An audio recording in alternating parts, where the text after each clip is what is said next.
Welcome to round 2. I'm your host, Joey Donaldson, sex historian, certified clinical sexologist, pleasure seeker, solo sex enthusiast, and most importantly, survivor. In this podcast, we give ourselves permission to go multiple rounds in our sexual reclamation, recovery, and renaissance. And with that today, we are talking about the sacred balance between sexuality and spirituality. So I gave you all a deep dive into my religious upbringing in the past episode. So with this episode, I want to introduce you to how I navigate spirituality as well as sexuality in the being that I am currently, as someone who is still unpacking my beliefs, being raised in a dogmatic religious space, and embracing and learning how to embrace my actual desires and the kinks and the fantasies and things that make me who I am, and the things I've always been curious about, and how that is actually divine. This episode is going to have a deeper dive where I speak to guests from diverse spiritual backgrounds and ask them to share on how they integrate their spiritual beliefs with their sexualities. I have a friend who's a minister. We met back in 2010, and I was sharing with him something that had happened on the pulpit. I used to sing in the choir at the church that I later went to. I left my home church and I joined this church back in 2007. And this, roughly 3 years after the fact. And I was sharing with him about how intense praise and worship seems to be. And he talked about how, I don't know if it was him, I don't remember if it was him, or someone that he was close to at his home church, that they talked about how in a good worship service, a good worship moment, you could get turned on. And that piqued my interest. Back then, I heard it, I felt the shame, and I let it pass through me. But now, where I am 13 years later, that has always stuck with me. The things our bodies react to when they feel good, when they feel safe, when they are being lifted to a completely different stratosphere, and how praise and worship and music overall can get us to those places fascinates me. I remember watching a video on YouTube. It was one of those random, way before there were YouTube shorts or anything, but it was one of those random kind of videos that kind of pops up in your suggestions. And it was a guy with a girl in the forefront of the video. And it was basically one of those car videos where she is reacting, unbeknownst to her, to how powerful the sound system of his car is. And it's one of them joints where you can't hear the music. It's just you see the car essentially vibrating. And she doesn't know what's coming. She just got the camera on her and he's like, hey, you ready? And he turns on the sound system and her body essentially quakes. Again, this is not the music that's causing that. These are the literal vibrations that is coming from this car based on the sound waves that are happening with the music. You can't hear the music. The music's, everything that's happening in the sound system is way too loud. So you cannot make out what the music is, but you can make out the sounds that are coming from the car, like the, you can hear those things, but you cannot hear the sound itself. And that caused me to start to wonder and be fascinated with how our bodies respond to heightened senses of reaction and stimuli and sound and music. And I want to explore that because it actually is a spiritual experience. I think a common misconception when we attempt to explore the intersection of spirituality and sexuality is that you have to be one or the other. You have to come at this from a stern, this is the only way we can look at this. This is the only possible pathway that we can take, without acknowledging that duality that's there and how they feed each other and not necessarily make things complicated, but if one side over here doesn't have the answer, the other side does, and allowing them to talk to each other. So those of us who were the curious ones in church know about the Song of Solomon and how this is essentially a Zane novel in the middle of the Bible.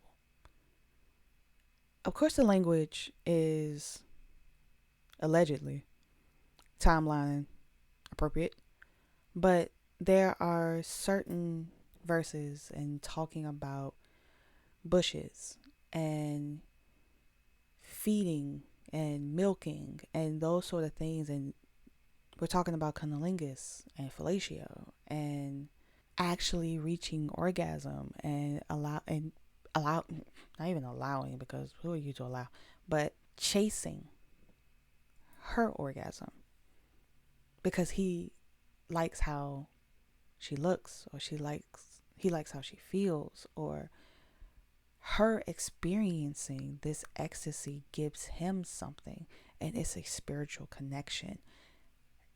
This book, while we're being told to be chaste and that we have to not give into our desires and not speak, this is one of his wives. In fact, I don't even think this is like his wife, and I'll correct this if it's not. That this is one of his term at the time concubines. So this isn't even within the sanctity of marriage, or if it is, she is one of many. But this is his favorite because he likes what she does for him, and she likes what he does for her, and he likes what he does for her, because the entire book is about her. This is smack dab in the middle of the Bible, in the very Bible that's used and beaten against us. That it's right there. So the connection of spirituality and sexuality is very heightened.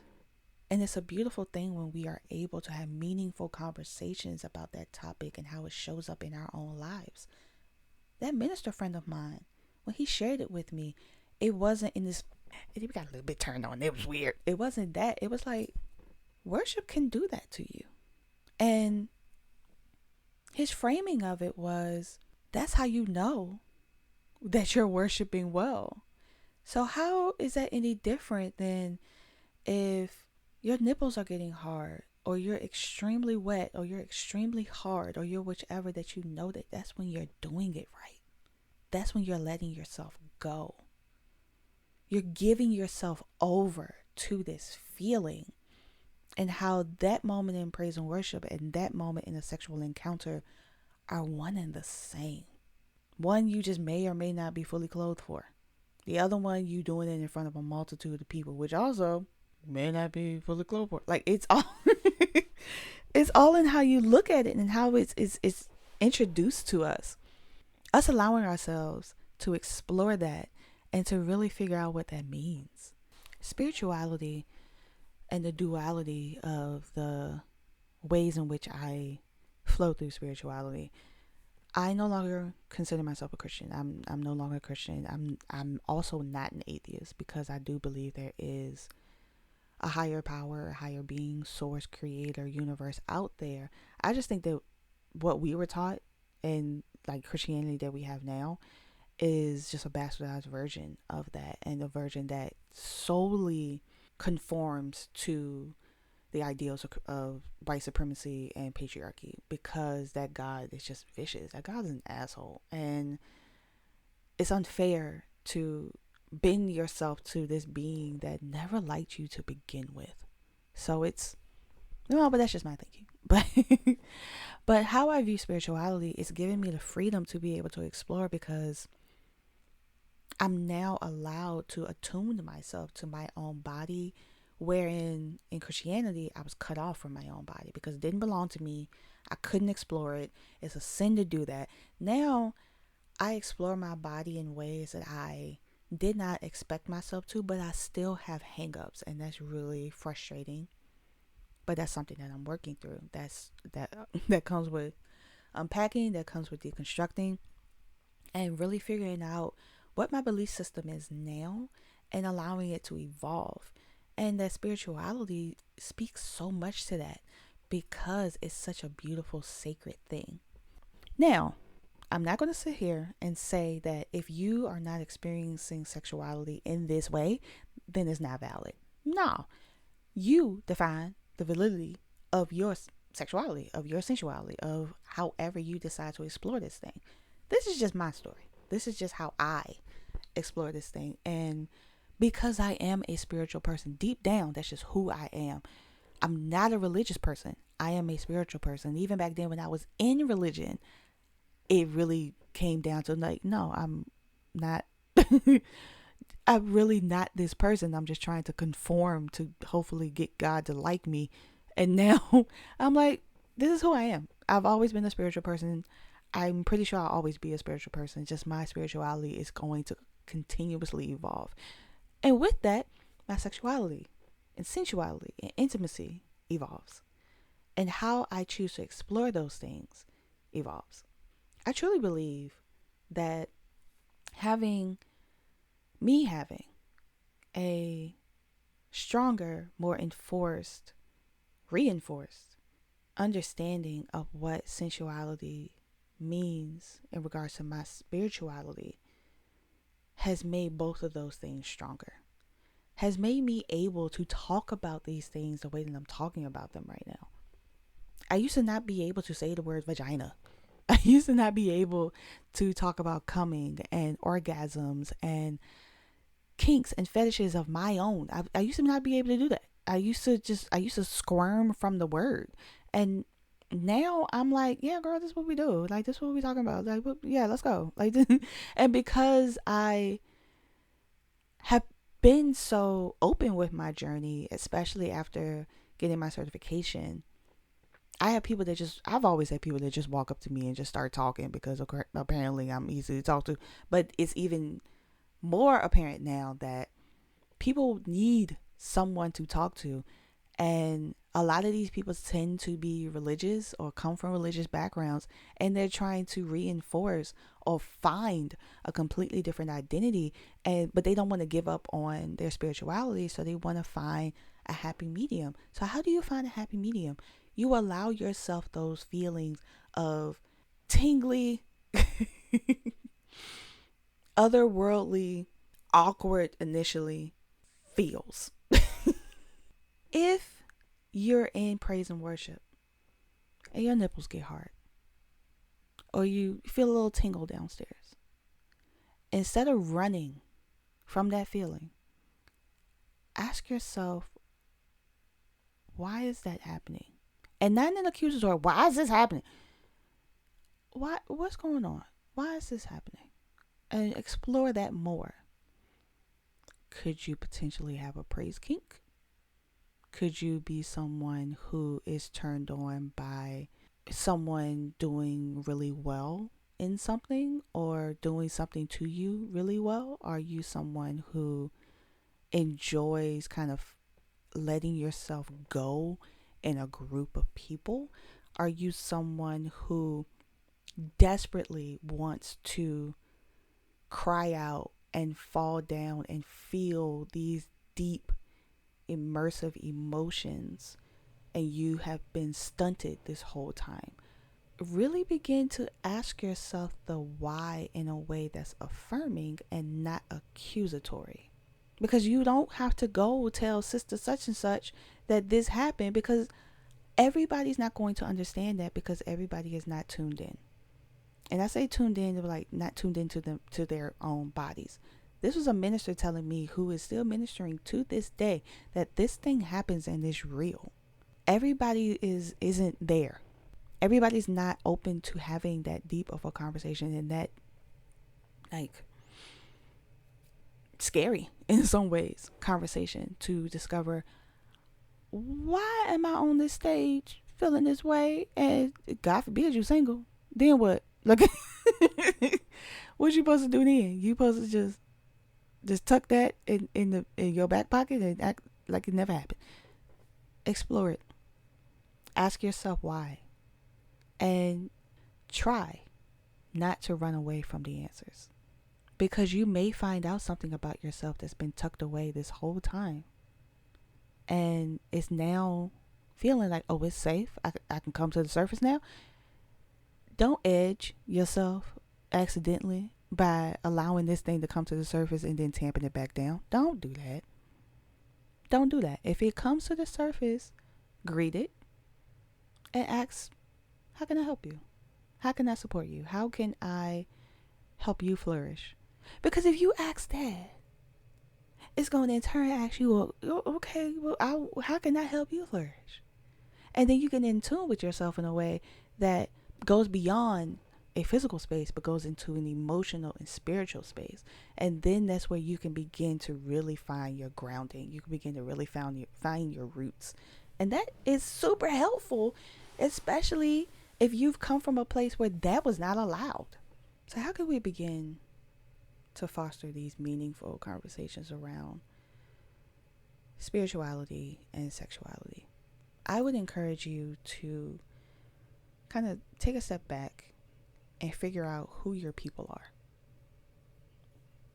This particular friend and us talking about how we were in church and all these things, for him, was a safe space. He didn't feel that I was going to run off and be turned like, ugh. I was able to show my curiosity and still ask more questions and get feedback and understanding from him, which again helped him to be able to talk about this more, which filled me in on, oh, it ain't even nothing I even knew was possible. So now we're having a deeper conversation. So how you begin to start that is figuring out who your people are. Just because that's your homie, doesn't mean they can handle this type of conversation. And you don't want to be shamed because you're having these feelings. These are very specific feelings, especially if you're trying to delve into that intersection. And you want to come out on the other side with a stronger identity of both. So you need somebody who understands that fluidity, who understands the duality of those two and how they feed into each other and support each other, instead of, unless you have one, you can't have the other, or you only supposed to have one because they are polar opposites. They aren't. They are not diametrically opposed. They go together. They in a puzzle piece. That's how they do. So figure out who you can have these conversations with first. Once you find those people, go into it slowly without feeling that you have to have an answer to any questions that come up. This is why it's super important to make sure that the audience that you're having this conversation with are people that are understanding. They may not even be your friends. This might be a forum on Reddit. This might be a kink community. This might be somewhere, an Instagram DM because you reached out to somebody who. Allow yourself to find your people and then be okay with not having all the answers. Right now, the most important thing is you honoring how you feel. This society that we live in a society who refuses to acknowledge how people feel because it makes them uncomfortable. And feelings are not facts. So those people that love to throw facts in people's faces don't acknowledge feelings because I can't do nothing with that. I can't change. I mean, that's how you feel, but that's not the truth. Like that type of framing. In this exercise, in this discovery that you are happening upon, this journey, you have to be in tune with your feelings, because we feel pleasure, we experience pleasure. So we have to be able to hone in, even if we don't have the words for it. If we can't, oh, this is this. If we don't have that yet, start with, oh, this feels good. I like how this makes me feel. And then build from there. Don't shy away from how these things make you feel.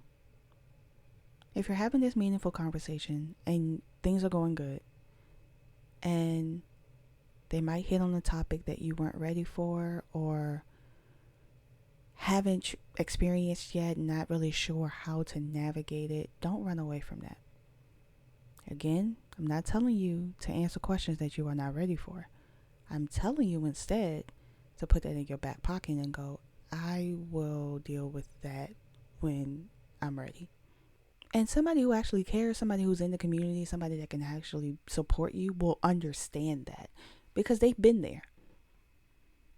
And oftentimes when we're in that space, we've either been there or we on our way there. And we remember how it felt to be in that awkward space of, I don't know what I'm doing. And, and having someone come along and be like, you know what, I was in that same place. This is how I worked through it. I ain't gonna say it's gonna work for you, but hey, here's some information. Here's something that might help. And it helps so much to have somebody that is not demanding that you know everything. The new baby who is walking in here, just got their legs, barely got memories, is not going to know what the person that's 40 years old has gone through and what they need to do. That just don't. That just don't make no sense. But unfortunately, especially in our community, we are expected to know way more than our years have given us because of where we come from, because of the trauma, because of the PTSD. We're expected to be on our toes constantly and to know way more than we should and to know way more than is possible because we have to always be head on the swivel. But it's so unfair to ask somebody to do that thing that they don't know how to do and then get upset that they don't know how to do it.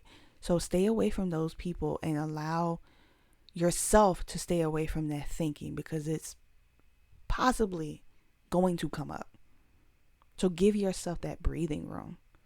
I don't know this, and that's okay. I want to know more about this, so I'm going to ask more questions. When I don't know something, I'm going to be honest and go, I don't know that. And I'm going to learn more about that. Or I don't know that, but let me do some research. Or I don't know that, full stop. But don't allow yourself to get caught up again in the religiosity of having to have all of the answers. Otherwise, you're not worthy of exploring or going deeper in this thing. Hell no. We don't do that right here. I had a really beautiful experience recently because, like I said, I am a solo sex enthusiast. It took me years to get to this place. I accidentally learned what edging was back in like 2010 after getting a toy, and I don't even remember where this toy came from. I don't know if it was a sex toy party back in the day, which were trash. I don't remember where this toy came from, but I accidentally discovered what edging was.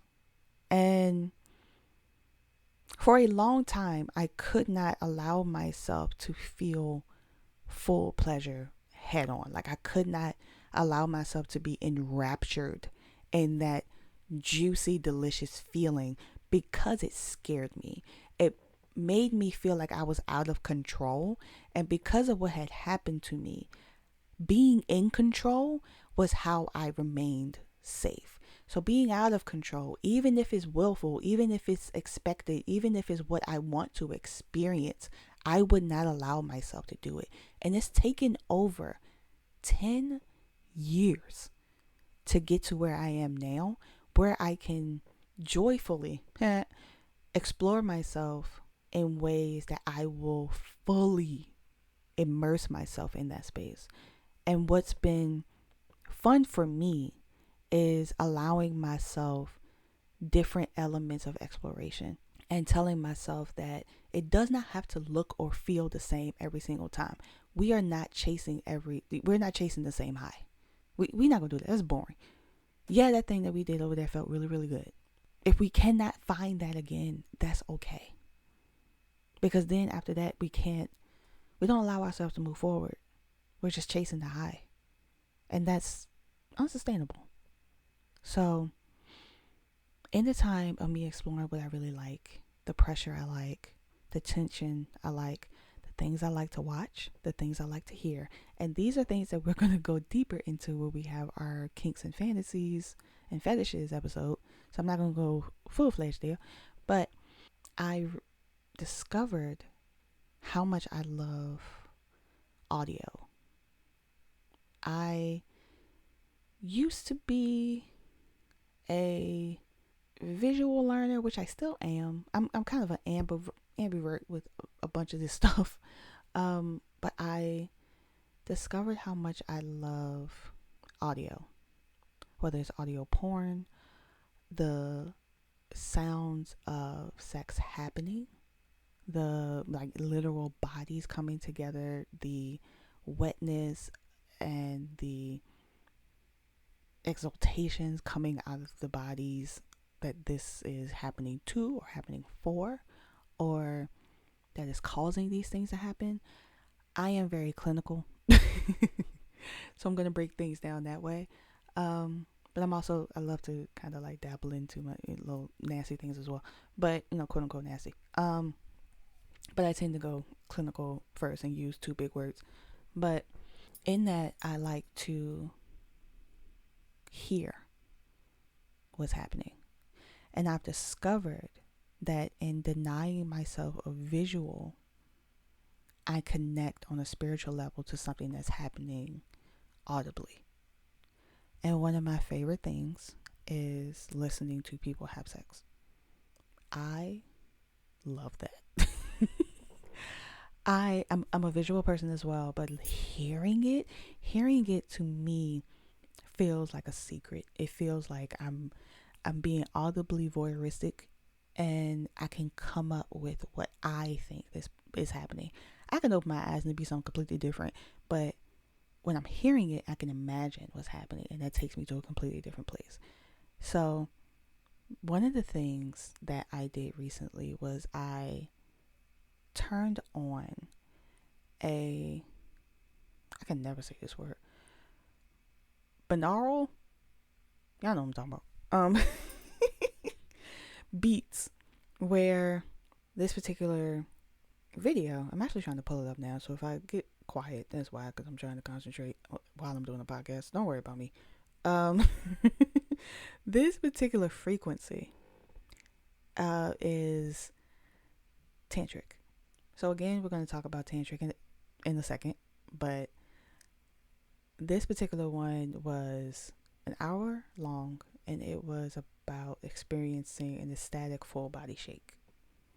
Again, me being somebody who was terrified of being out of control, that to me is a challenge.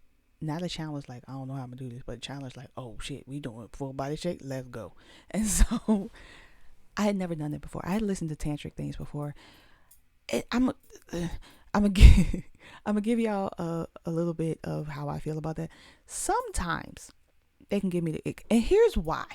Because a lot of times we tend to view sex, and especially the language around sex, in a very childlike timbre. It can be, one I listened to was like, hold your yoni and it's juicy goodness. Girl, shut up. Just for me.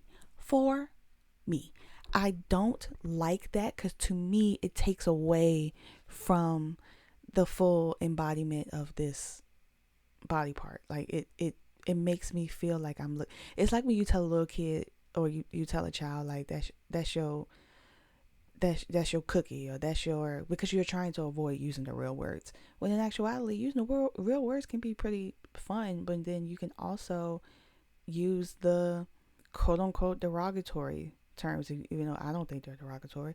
But if I was listening to that and she would have said, put your hands on your pussy, I would have been like, oh shit, we're here. Or talking to somebody, or put your hand on your dick, or put your hands on your whatever. Like, to me feels more authentic. The other version feels like you're playing in my face, and I don't like it. And so I was listening to the tantric frequency, and the moment it came on. I felt it was like a USB connected to my body. It was whatever I was thinking about in the moment. I felt it melt away. I am a connoisseur of CBD. I can't do THC. I can't smoke it. My body's like, bitch, no. But eating it, edible, gummy, whichever, the experience that it tends to have on me is either it's going to make me extremely sleepy. Like my body's like, all right, bitch, switch off. Or, lovingly enough, extremely horny. Or, if it's a magical concoction, a mix of both. And so, but one of the things that for me, as somebody who deals with anxiety, depression, PTSD, having my brain switched off, like feel like have taking the air out of my brain, is unlike anything that that I can experience. It makes me extremely happy. Giving my brain a time to disconnect is really important, as I don't often get the chance to do that. So when I do, I immerse myself fully in it. I am the type that will get in the bed and rub my feet together and just find complete joy and giddiness from the fact that my brain is just going like psst. So but in listening to this frequency and feeling my body loosen, my brain began to shut down and not go into overboard overthinking. I began to reconnect to my body in a way that I hadn't in a while, because I tend to, when I explore very deeply, I explore very rapidly. So sometimes I'm good and then I don't do it for another few weeks. I am exploring on how to lessen that time. I'm trying not to put that pressure on me, but I do want to explore myself more consistently and more frequently.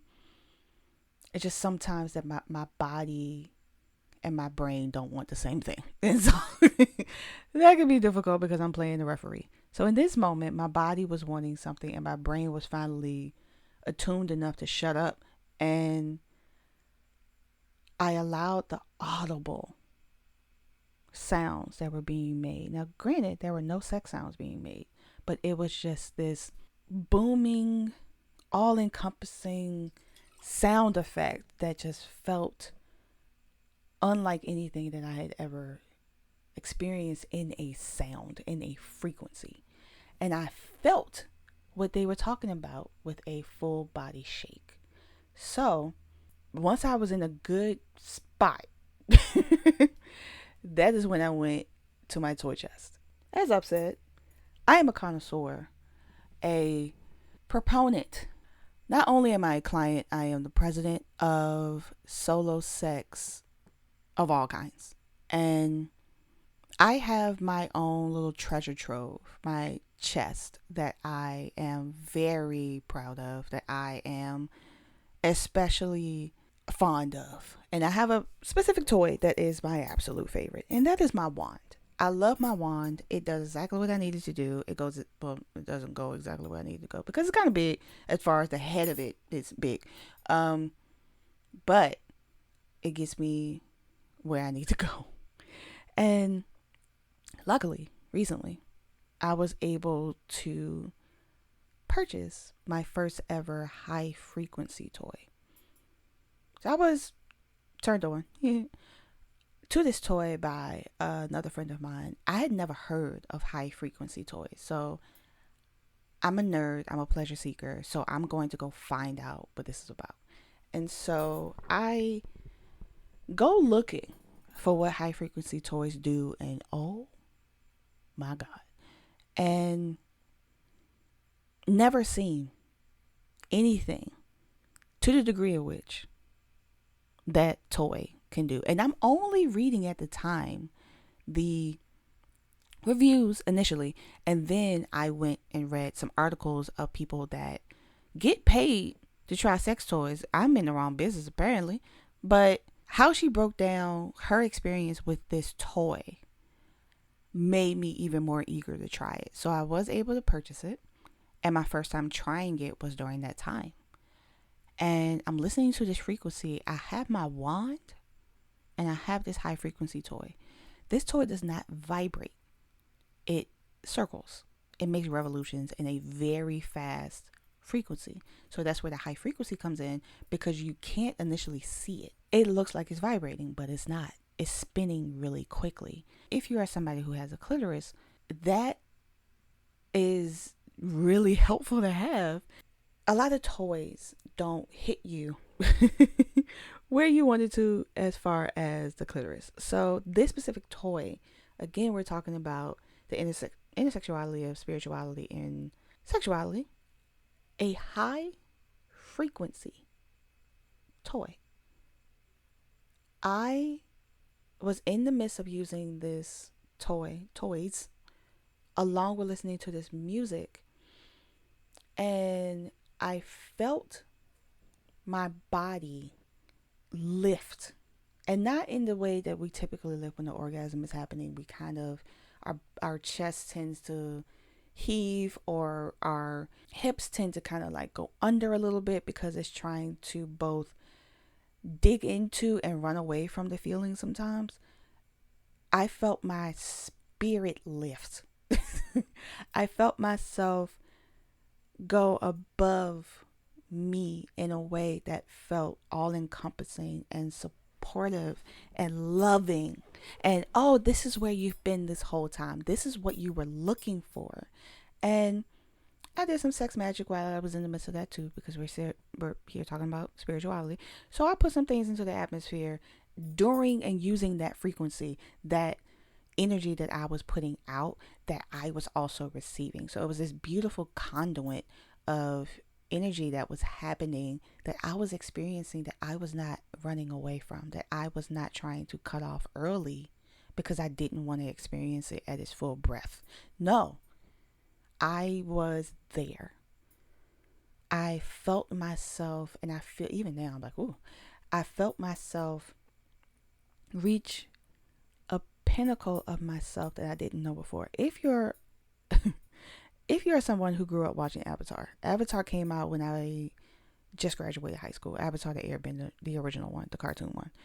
There's a particular scene, I want to say in the third or fourth season, when Aang meets all of his ancestors, and he's learning how to go into that state. And on the left and right and everywhere in between side of him are all of the people that came before him, and they're all there, supporting him and loving him, and affirming him and acknowledging that, yes, you're one of us. Yes, you have this power. Yes, you're here. And he goes into the state. Because at the time, that whole series, he doesn't know how to go into the avatar state, or he can't control it. Or whenever he does go into the avatar state, it usually causes problems. At this particular time, he's learning how to go into the avatar state by watching other people around him that have gone to the avatar state before him, and he's being shown how to control it. So that's how I felt. I went into the avatar state, and it felt amazing. I was close to crying. I healed some things in that moment, and that high frequency toy gets you there quickly, from what I've discovered, but it doesn't get you there quickly without a reward, or without feeling like it was worth it. Some toys can get you there quickly, and it happens before you even have the ability to tune in that it's over. Like it happened too quickly. But this one, especially if you know how to ease yourself into it, how to edge, how to not feel the full brunt of it, if you want to kind of ride that out a little bit more, especially as you're relaxing into this frequency and you're feeling more connected and understood and understanding of yourself in that moment, it's way more rewarding and satisfying than just hurrying up trying to get a nut. Like it's worth the effort, it's worth the experience, it's worth the getting used to, because it is intense and everybody can't handle the intensity. But the cool thing about it is the fact that this thing circles. I'm going to say circles because saying revolutions is a lot. But the fact that this thing revolves, there we go. Um, you can put it indirectly in those spaces, so you don't have to feel you only have to put it on the clitoris. No, you can put it in multiple places. You can put it in wherever you want it to go. I had fun with the places that I put it, and I met myself spiritually in a way where I felt fulfilled. I felt like a cocoon had kind of cracked around me, and my body like just glowed. I'm in the dark, but I could feel and see the avatar light, which is usually light blue, like a whitish blue, beaming off of me. And I felt that feeling even after I fell asleep. I woke up with that feeling, and it was worth it. And I saw myself and met myself in a space spiritually that was so beautiful. And because I come from, again, a lineage of women who have been harmed sexually and reproductively, and all, being able to navigate that space on a spiritual as well as sexual and sensual level, I know I broke curses. I know I brought some shit to a stop and to an end in my life, in the generations, 7 generations before me and the 7 generations after. And to me, that's why I do this. That's why I allow myself pleasure. And pleasure can be me just sitting there, just listening to it. Me just sitting there, just enjoying my own company. Going somewhere that makes me feel good. Eating something that makes me feel good. Pleasure does not have to solely be a physical thing. But you can have that spiritual connection to something by experiencing it. And allowing yourself to go to the heights of what you never fathomed you can experience. Because you found and acknowledged and delved into the intersection of spirituality and sexuality. Practice on yourself. Find a ritual that makes you tap in, that signals to your body, oh, we're about to go somewhere. And it's going to be fun, and I'm going to learn something, and I'm going to be receptive and experience this thing because it feels good. I'm not going to be shamed. I'm not going to, why are you doing that? That's not that big of a deal. Bitch, it is. And ask yourself why you think every single thing that's not something you're used to is not a big deal. And don't allow somebody to tell you that this thing ain't a big deal. Because you meeting yourself in the spiritual realm while doing something that feels immensely good to you is a birthright. It's a rite of passage. And we all deserve to feel it. Until next time, I'm Joy Donaldson. And next round's on me.